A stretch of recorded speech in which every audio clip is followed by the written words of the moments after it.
哇，以前我常来这个图书馆的，可是自从它翻新之后呢，我就很久没有来了。你看多么漂亮！哎，好像有个熟人呢。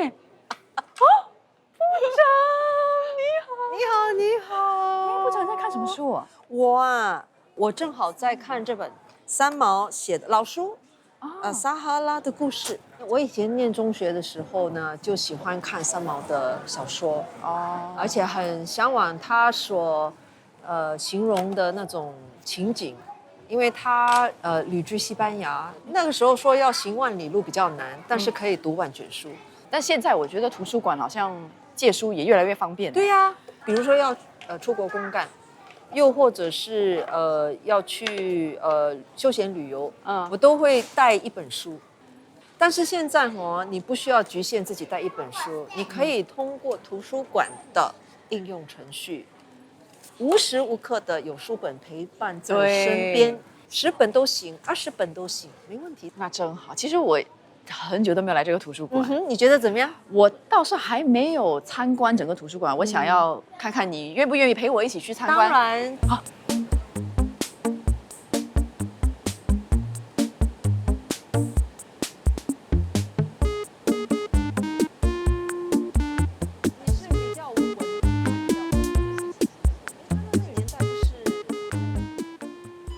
部长，您今天为什么会来图书馆呢？我今天呢，想让你认识一下我们的3D 打印的这个功能。你知道吗？图书馆呢，很多时候大家都是通过这个书籍去学习人类所累积来的这些知识，但是我们希望我们的图书馆呢，它能够为我们的广大的群众也来去认识新科技。图书馆有3D 打印，对，你尝试过吗？我有看过，但我没有尝试过。我带你去。OK， 好，来。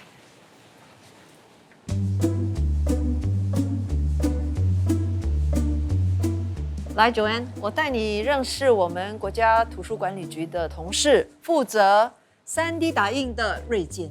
你好，部长好，维修好。你好，你好，你好。那3D 打印基本上，我想大部分国人可能都听过这个名词，不过没有机会去尝试应用。会不会是太高端了，太高科技？对了，我听起来好难哦。一般上都有一个误区，会认为说这些科技的学习是很难的。事实上，现在学习科技已经变得很简化了。我们只怕你不敢来尝试，我们不怕你学不会。有年长人士来的？对，我们事实上有很多年长人士来这边应用3D 打印的技术。他们可能是有些就是尝试做一些就是个性化的东西。这里有吗？可以看一下吗？好像像这个什么东西？安哥、安迪会对，这个就是我们一位用户。哎呦，这我可以拿下来吗？拿起来可以。它就是这个完全用3D 打印做出来，对，这是完全是用3D 打印的。对，都是用3D 打印的。连它的这个对，底座也是。底座对，除了里面的灯泡不是3D 打印的。事实上3D 打印最主要的就是你要先建一个3D 的模型。3D 打印基本上就是一个像做归纳 piece 的一个过程，一层一层的把材料堆叠上来。像现在我们现在打印的是那个吸尘器的一个，看起来真的是像我们家用的电器需要的，为什么不能去买？这个问题呢，就是吸尘机的软管，它的塑料可能很容易就会硬化，所以会裂开。可是整个吸尘机事实上是还能使用的，所以可以避免浪费的话，我们就可以通过3D 打印的方式来做一个打印一个替代的零件。那除了这些比较实用的东西之外，还有没有什么其他的产品是可以通过3D 打印做出来的呢？对，你如果想要做一些客制化的东西，像比如说，你自己想打印一个手机的壳，手机壳，对，还有一些打印手机壳。对，我们是分阶段的，就是推出不同的那个3D 打印的服务。在区域图书馆，现在我们能够做的就是我们能够提供一些讲座或者是那个工作坊。那这些都是免费的吗？都是免费的。我很想看按下去会发生什么事情。好，部长你可以试试看。好的，来。所以如果说你要打印一个就是前尺寸的话，可能要超过1天。但如果打印这个呢？我们刚刚设计的这个这个大概只要1个小时。所以那个1个小时后呢，出来的成品就是这个了。对。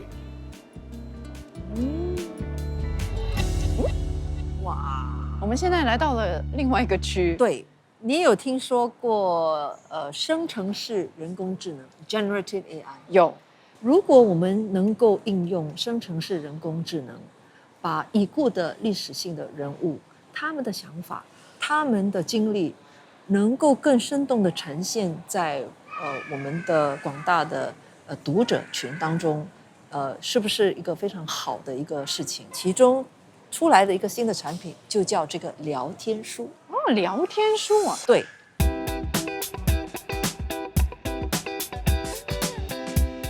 他可以跟我聊天，它可以跟你聊天，所以我也可以打。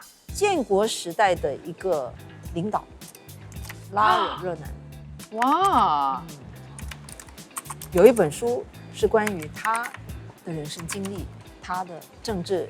那你现在就在跟这本书互动。Did you know that S. Rajaratnam 他跟我讲话。 had a soft spot for romantic melodies? 对， His favorite love song was When I Fall in Love. 所以这个段落是从书里面摘取的。对，而且呢，不仅是在这本书，其实在网络上也有一些关于拉尔热男的一些资料。它可以结合这种不同的讯息来为你解答，是不是很神奇？好像也可以跟讲用讲的，我试一下。试一下。Does Rajaratnam have a favorite pastime? 多功能的 Science Rajaratnam fiction. had a fascinating pastime that might surprise you. He was an avid reader of science fiction. 那接下来是所有的书籍都会有这样的一个科技融入在里面吗？这个呢，就需要一段时间，还有一个过程。它其实就展现了智慧国2.0的其中的一个目标，就是要怎么样通过科技来加强社会的凝聚力。那么通过这样子的一个聊天书，我们可以更认识这个建国非常有贡献的一位人物。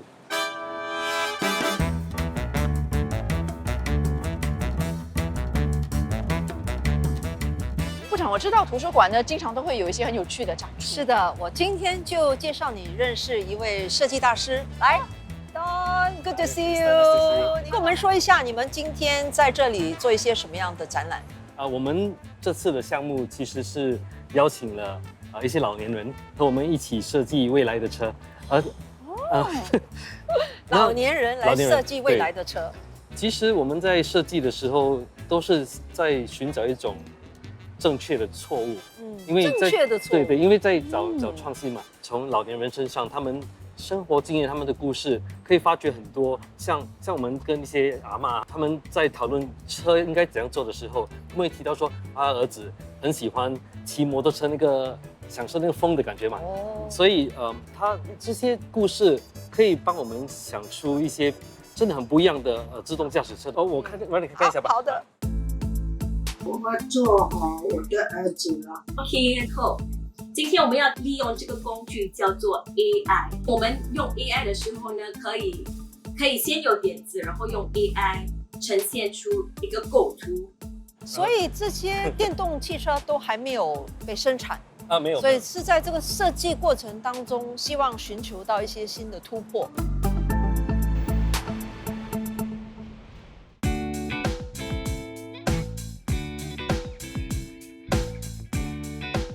我知道政府开发了很多应用程序。是的，我们现在要考一考。对对对。哎，你好，这位女士，你好，你好，我是魏秀。我是做小贩的啦。穿紫色的哈，就是在我们社区经常看到的数码大师哦。那可能对这个应用程序相当的清楚，那肯定满分。Hello， 你们好，不好意思打扰了一下，我们拍个节目。你们是常来图书馆的学生还是什么呢？我们本身是新加坡理工大学的学生 SIT， 那现在刚好在做我们的学校项目。那我们这里有几个。想看看你认不认识这个？这个有看过吗？这个没有看过。国家图书馆。NLB 订那个图书馆座位的是吧？哦，订座位，借书也可以的。然后就到这个是 One Service， 这个也是没有用过。这个没有用过。这个是 One Service， 这是应该是他们的爸妈看到一些区里面什么东西要举报的，比如说你去公园看到那个游乐场什么东西坏了，或者是有看到高楼抛物，你想去报，你要去举报，这个就可以通过这个应用程序。用这个这样的话，然后你去尝试一下啦。 Scam Show 你有下载吗？有下载了，我认识，不过不会用。其实这个 Scam Show 是蛮好用的。我知道大家都很担心被诈骗，它可以帮你查询你收到的简讯，或者是你在 WhatsApp 收到的一些讯息，会不会是诈骗的？这个加强版其中一个功能很好用，它是和我们银行24小时的电话线连接的。所以如果觉得自己可能被诈骗了，要马上冻结你的这个银行户口，可以用这个加强版的 Scam Shield。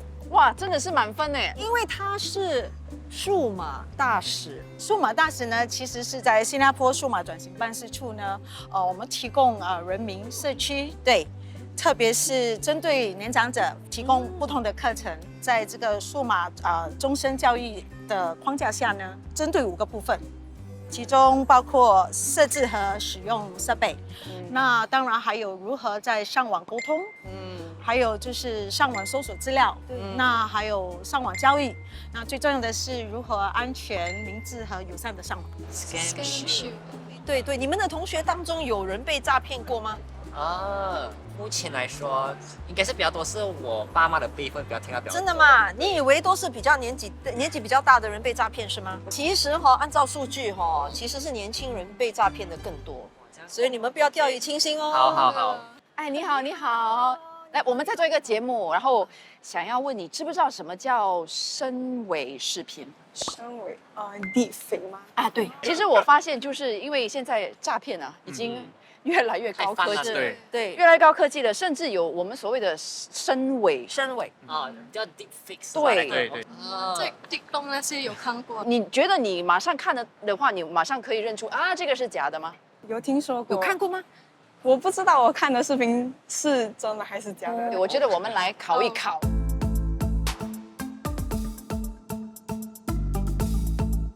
I am glad to present you a new investment platform from Quantum AI Company, which opens a unique opportunity for each of you to earn money. 怎么样？好像不太可能，他讲的话题都有一点不像他会讲的话，包袱们你看得出他有一点点。所以你有点怀疑。对。觉得是假的。我觉得他就是如果仔细看的话，他的嘴巴浮动有点，就是跟他那个时间是错的。但是我觉得如果平常我没有注意看的话，我觉得会就是真的。会受骗吗？有可能。但是你觉得会不会有些人会相信呢？我觉得会。为什么呢？因为他是看到李显龙在那个讲这些了，所以他们会相信。我觉得我们刚好是因为是科技的学生，所以我们也大概知道这个东西，所以我们可能会小心一些。不过一般人他们可能不知道这个科技存在，也不知道是可以伪造出来的，所以就说应该就是他讲的东西。And completely exonerated. In a second case, CPIB found calls to a new investment platform from Quantum AI Company, which opens a unique opportunity for each of you to earn money. 你觉得你的家人当中有没有人会受骗？可能像我的爷爷婆婆吧，他们一直会跟我讲说，知道吗？那个谁讲什么东西？我讲是真的吗？要考虑2次。我觉得有可能，因为刚好这个里面的人物是很有权威，然后可以让别人信，是有公信力的。对，人家以为他说的话就肯定是真的。所以呢，我们这一点也很担心。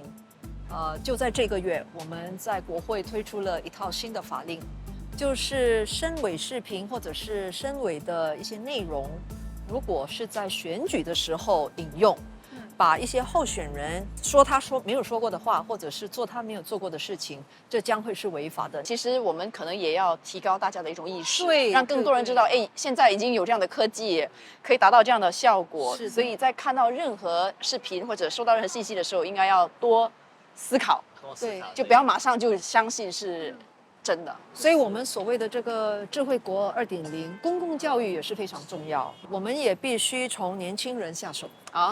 希望年轻的你们这一代呢，可能对深伪技术、对人工智能会更加的熟悉。当然，我们在学校里面，你的孩子，他们现在还在小学，对吗？对对，我们也在修改我们的课程，让我们的孩童可以通过一个非常愉性的方式来认识 AI， 认识 AI 它能做的一些事情，也认识 AI 所能够带来的一些危害。